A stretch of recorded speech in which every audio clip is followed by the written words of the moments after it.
Good day mga ka-throttle. Ngayong araw na to, ituturo ko sa inyo ang tamang paglagay ng RFID sticker sa ating mga motor. Uy, ano yung ginagawa mo? Ano yan? Wala, tinuturo ko lang paano ikabit yung RFID. Ito ba yung bagong RFID ng sticker rin sa LTO? Yes. Wala yan. Walang kwenta. Tapon mo yan. Wala yan. Dapat daw pa horizontal sa lower part. So, ang lower part, ito yun syempre. So, which is pwedeng hindi daw mabasa, dapat sa upper part. So, doon pa lang mali na kagad yung instruction nila. What is up guys? This is Edride. So kasama ko nga pala ngayon back ride ko, girlfriend ko. So mag-hi ka naman sa camera sa mga ka-throttle natin. So ayan, sumama siya sa atin kasi walang pasok ngayon mga ka-throttle. So yun nga pala pag-uusapan natin ngayon guys yung most requested na RFID, Radio Frequency Identification Device. So yun yung ibig sabihin ng RFID mga ka-throttle, kung saan nilalagay, kasi naglabas yung LTO niyan kung saan nilalagay, pero binura din nila kagad. So kung bakit nila binura, pag-uusapan din natin yan. At saka para saan nga ba tong RFID na to mga ka-throttle, at out of nowhere biglang naglabas yung LTO ng ganito, yung wala tayong kaalam-alam, no? So biglang nawala yung sticker. Dati kung makikita nyo may nakalagay na LTO, tapos kung anong year nakarehistro ang motor mo, kung kailan ka nagparehistro. So malalaman din doon kung paso na yung rehistro ng sasakyan mo. So ngayon nga mga ka-throttle, pag-usapan natin yung RFID, kung ano nga ba yung silbi niyan. So bago yan mga ka-throttle, papanood ko muna sa inyo yung video na deleted sa page mismo ng LTO Philippines, na deleted mismo. At hindi ko alam kung bakit din dinelete, pero marami kasing nang bash guys. So ito lang mga masasabi ko dyan, inform ko muna kayo. So panoorin nyo muna tong video, 3 minutes yata to. Ang RFID sticker ay ang pinakasimpleng paraan upang ma-check ang impormasyon ng kahit anumang sasakyan. Sa video na ito, ipapakita natin ang tamang paraan ng pagkabit ng LTO-issued RFID sticker sa headlamp ng motorsiklo. Ang unang kailangan gawin ay hanapin ang tamang pwesto na kakabitan ng RFID. Depende ito sa hugis at design ng headlamp. Dapat horizontal ang pagkabit ng RFID at may 3 cm na paligid ng RFID tag. Siguraduhin na walang contact ang RFID sa anumang bakal o wiring. Tiyakin din na hindi nahaharang ang ilaw ng headlamp. Ang susunod na step ay linisin ang headlamp. Kapag ito ay madumi, gumamit ng malinis na basahan o sponge para linisin at siguraduhin na walang dumi upang hindi maapektuhan ang performance ng RFID tag. Matapos punasan at tiyakin na wala ng dumi, handa na ang headlamp. Pagbukas ng package, ito ang itsura ng RFID sticker.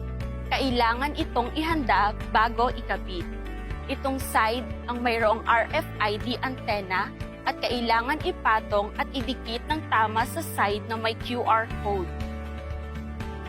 Baliktarin ang RFID tag na yung QR code ay nasa taas kaliwa na bahagi.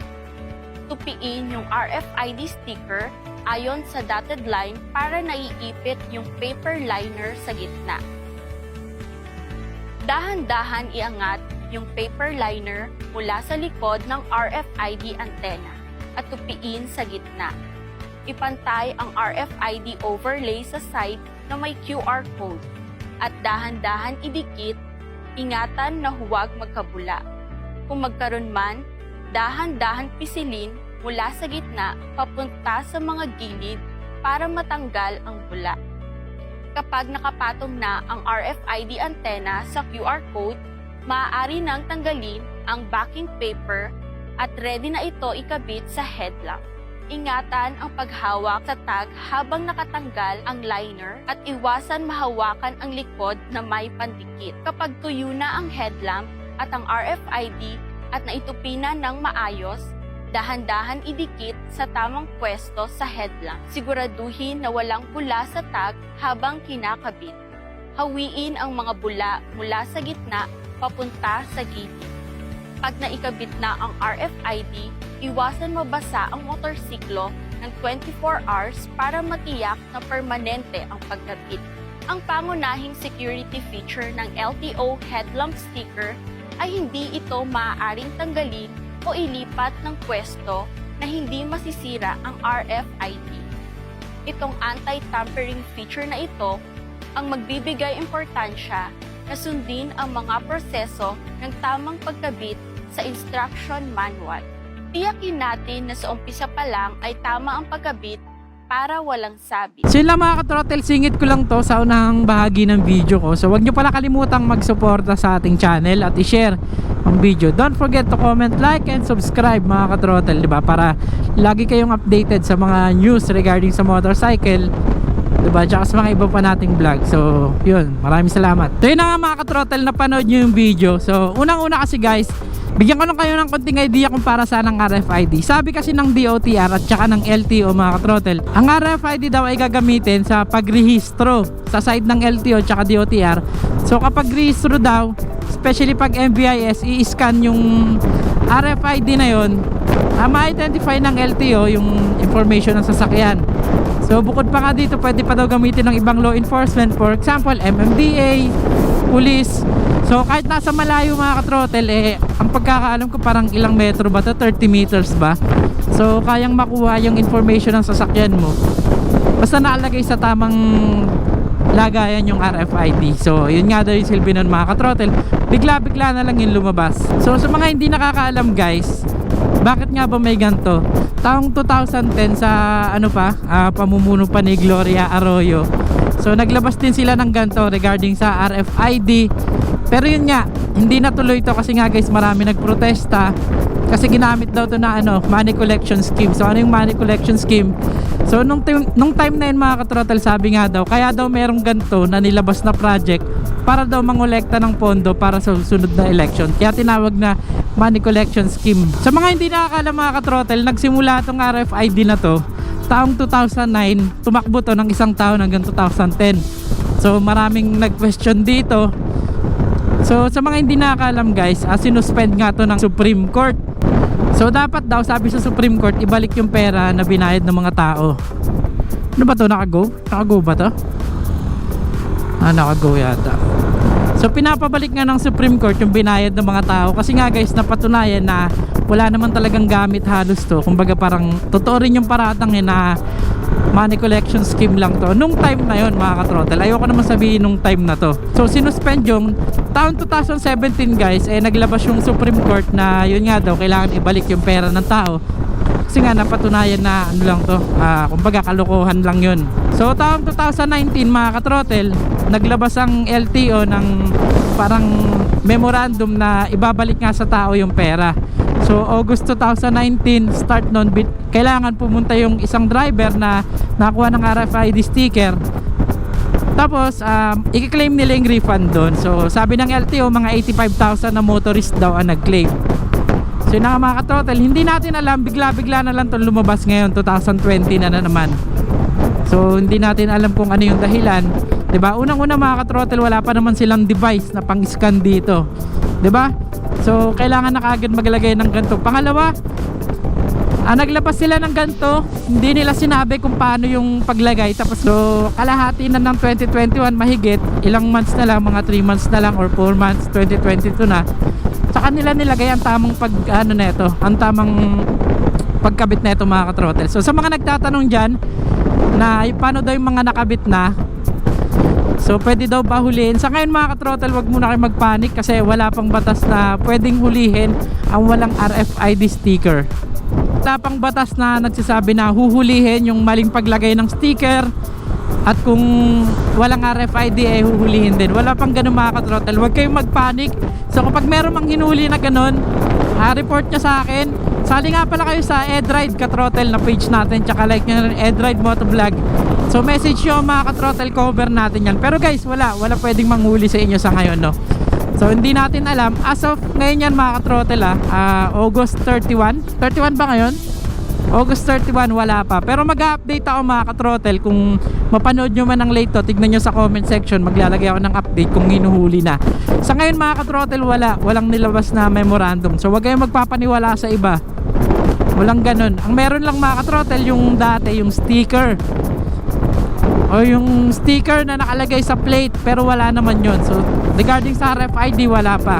So kaya nga pala tayo nandito ngayon sa may Danghari kasi papakita ko sa inyo yung mismong RFID kung ano nga ba yun.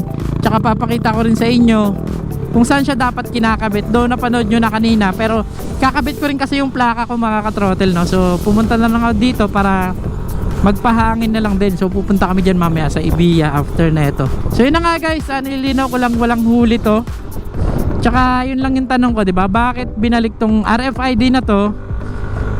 Nung 2009 and 2010 tumakbo na to, diba? Pinakancel ng Supreme Court kasi nga daw ginagamit lang to sa money collection scheme. So parang napatunayan naman na hindi pa magagamit ng maayos, diba? So maganda to mga ka-throttle, diba? Kung meron sila pang scan na device, pag magre-registro tayo magagamit na. Pero inuna yung RFID, wala pa naman silang mga device. So parang sayang lang yung pera na pinagawa ng mga RFID, diba? So kung ako sa kanila mga ka-throttle, ang pondo na ginawa dito sa RFID or kinuha dito sa RFID, dapat, diba, pinrint na lang ng mga backlogs na plate, diba? Kasi kahit papaano may pondo din naman tong RFID na to. So hindi ko lang kasi tinignan guys, hindi ko alam kung kasama sa pag re-registro or kasama sa brand new kasi itong NMAX ko diba? Hindi ko alam kung kasama sa ni-registro na may nakalagay doon na ano, yung parang nga sa RFID. So hindi ko kasi nakita yung resibo, binigay lang original ORCR ng dealer ko guys. So shoutout nga pala sa mga sponsor natin dyan para sa ating jersey, si Prime Gear PH, Sir EJ. So shoutout sa'yo. Sa mga gusto mag-order ng jersey guys, pwede pa isa-isa, PM nyo lang yung page ito sa Facebook, Prime Gears PH. Tsaka para sa ating helmet, Geely helmet, ayan, suot ng ating OBR. Yan, Geely helmet yan mga ka-throttle. Syempre Casco Market, yan. So ayun mga ka-throttle, kayo ba anong reaction nyo dito tungkol sa RFID na to, diba? So ako kasi yun lang yung tinatanong ko, diba? Yun lang dapat nilang sagutin. Suspended na nga ng Supreme Court to. Pinarefund na nga sa tao yung bayad, diba? Bakit ngayon meron na namang ganito? So yun na lang dapat sagutin nila. Kasi na-involve to sa guys, sa corruption diba? Sa money collection scheme. So hindi naman nga yung administrasyon guys. Hindi rin administrasyon ni dating Noynoy Aquino. Sa administrasyon pa to ni Gloria Macapagal Arroyo. So actually ilang administrasyon na rin ang nagdaan. Kasi 2009 to 2010 diba? Wala pa nun si Noynoy. So lalong hindi pa rin nun si Duterte. So yun lang mga ka-throttle, ano reaction nyo dito? Comment nyo lang yan sa baba, diba? Share nyo na rin para alam ng ibang riders natin. So papakita ko sa inyo guys yung sticker. And dito lang kami sa gilid. Good day mga ka-throttle. Ngayong araw na to, ituturo ko sa inyo ang tamang paglagay ng RFID sticker sa ating mga Uy, ano yung ginagawa mo? Ano yan? Wala, tinuturo ko lang paano ikabit yung RFID. Ito ba yung bagong RFID ng sticker rin sa LTO? Yes. Wala yan. Walang kwenta. Tapon mo yan. Wala yan. So yun na nga mga ka-throttle, kung makikita nyo, meron na tayong bagong plaka. So ayan, tinakpan ko lang siya ng tissue, syempre for confidentiality, di ba? Libo-libo yung nakakanood sa atin, di ba? Maabot nga ng 100,000, meron pang million. So hindi ko pwedeng i-disclose sa inyo kung ano yung plaka ko. So ayan, kung makikita nyo, ayan, sayang yan, binili ko yan, nasa kulang-kulang yata yan, parang sa 300 ba yan, 350. Yan, gumastos na ako. Tapos ito yung plaka ko mga ka-throttle, di ba? Gumastos muna ako April, May, June, July, August, 3 months ko lang nagamit, may plaka na ako agad, di ba? So kung may ORCR na binigay sa iyo, kailangan wala ka pang plaka, kailangan mo ng temporary plate, huhulihin ka. So obligado ka talagang gumastos, no? So ayan, ito yung plaka natin mga throttle. Kakabit ko na to dito, so hindi ko na bibidyohan. May dala akong alan diyan para diyan, oh. So yung mga throttle. So yun na mga ka-throttle, based dun sa nilabas na video ng LTO, yung deleted nila. Nakita nyo naman dapat daw nakalagay sa upper left side ng motorcycle. So dito yun, no, upper left side daw. So dapat nasa taas.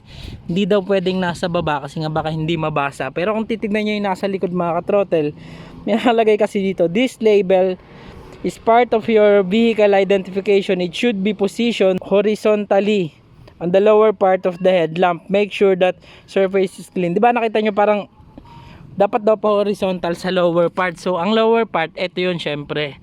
So which is pwedeng hindi daw mabasa, dapat sa upper part. So doon pa lang mali na kagad yung instruction nila. So yun na nga mga ka-throttle, pauwi na kami. So dito ko natatapusin yung vlog ko. So ano bang masasabi nyo, di ba? Ano bang masasabi nyo regarding dun sa naging topic natin? So sa ngayon kasi wala talaga siyang gamit, and wala din naman nilalabas yung LTO regarding dun. So meron lang ilang ilang journalism na nagsasabi, pero wala pa naman basehan mga ka-throttle, di ba? Siguro sa mga susunod, pag walang RFID or, di ba, may tampering, sasama na rin siya sa tampering of plate, kasi nga yung sticker kasama doon di ba, kasama sa tampering. So malaki yung chance na kasama siya. So maganda sana tong project na to mga ka-throttle kung planado ng maigi, di ba, kung meron ng mga device, scanning device, ganun. So maganda sana to, kaso wala di ba? Sa ngayon wala siyang gamit, nilabas, pinondohan. So di ba, wala naman ako sinasabi dito guys, yun lang naman yung gusto kong anuhin dito. So yun lang, hanggang dito lang mga ka-throttle. Maraming salamat. Papagupit pa ako sa swabe, and then mag-chill lang kami ng konti. Yun lang, maraming salamat guys. Don't forget to comment, like, and subscribe. This is Edride.